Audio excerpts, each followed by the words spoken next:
കെറ്റമലോൺ dark net ലഹരി കാട്ടൽ കേസിൽ മുഖ്യപ്രതി എഡിസനെതിരെ കൂടുതൽ കേസുകൾ. മറ്റ് സംസ്ഥാനങ്ങളിലും കേസെടുക്കും. ചെന്നൈയിലും ഹൈദരാബാദിലും പിടികൂടിയ പാഴ്സലുകൾ അയച്ചത് എഡിസൺ എന്നാണ് കണ്ടെത്തൽ. പ്രാഥമിക പരിശോധനയ്ക്കായി ചെന്നൈയിൽ നിന്നുള്ള NCB ഉദ്യോഗസ്ഥർ കൊച്ചിയിലെത്തും. നിതിൻ സേവ്യർ വിവരങ്ങൾ നൽകും. നിതിൻ, എഡിസന് കുരുക്കുമുറുകയാണല്ലേ?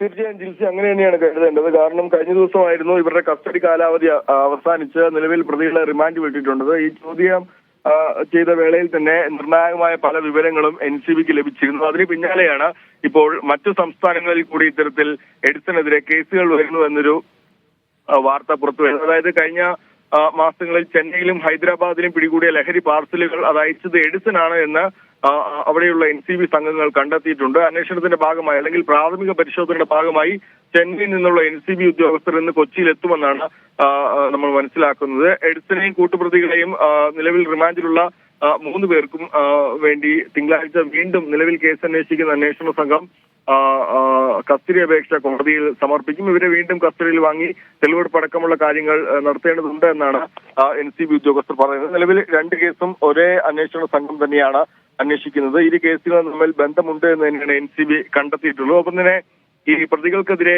മറ്റ് സംസ്ഥാനങ്ങളിലെ NCB സംഘങ്ങൾ കൂടി കേസെടുക്കുന്നതോടെ അവിടെയുള്ള NCB സംഘങ്ങളും പ്രതികളെ കസ്റ്റഡിയിൽ വാങ്ങാനും മറ്റും ചോദ്യം ചെയ്യാനുള്ള സാധ്യതയും ഒക്കെ നിലനിൽക്കുന്നുണ്ട്. ഏതായാലും ഈ ഡാർക്ക് നെറ്റ് ലഹരി ഇടപാട് കേസിൽ എഡിസനും ഒപ്പം അരുൺ തോമസിനും കൂടുതൽ കുരുക്ക് മുറുകുന്നു എന്ന് തന്നെയാണ് പറയേണ്ടത് ജിൽസി.